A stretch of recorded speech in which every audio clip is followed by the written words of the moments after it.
Hey guys, today we got one that's not the funnest thing to think about or the nicest, but what we've got a little 3 pound Pomeranian that terrorizes the house, and she's got to have a place to go.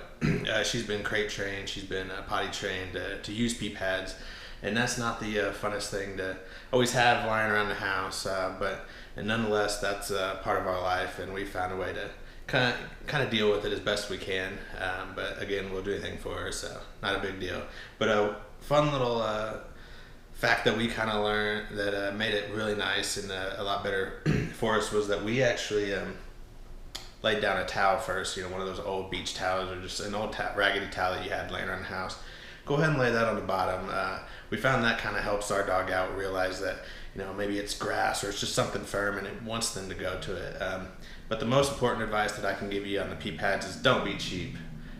You really cannot be cheap on these, especially if you expect on having guests over or anything like that. No one wants to see that stuff. So just much like us, try to do your best to keep it clean. And I'll give you a little tips of advice. Again, we buy the PetSmart ones. I think they're called On Spot. I'm not sure exactly anymore, but we buy them in big bulk, and we just keep them around and constantly keep them changed. But nonetheless, those have the pheromones in there that make the dogs want to actually constantly go to the spot. But here's kind of a little setup we've got. Of course, we got a nice little nook here in our laundry room for her. And like I said, I've went ahead and laid down one of the towels. We usually keep a little air freshener down there. Luckily, we got that. But here's our pee pads. They do have some sticks on the bottom if you go on the floor. But like I said, once these get a little saturated, they really start to get wet underneath here. So this is a big reason why we do this, to help protect our floors and to help protect anything underneath it.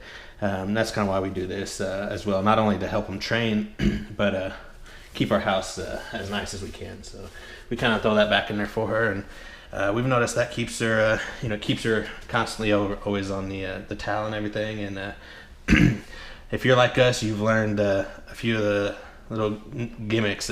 Here's our iRobot cleaner. Of course, what this does is creates an invisible wall. So we learned to penetrate, put that in a nice spot so it always keeps it away from it. Because yes, we have had some terrible misfortunate events where some bad stuff got into the wheels that we had to clean out. So we always keep that there as well. But that's our little spot, and I hope that helps. And yeah, that's just a fun little piece of advice that we've learned, and hope that it helps you guys out. Anyway, thanks for tuning in, guys, and we'll be back for another one tomorrow. Thanks a lot, guys.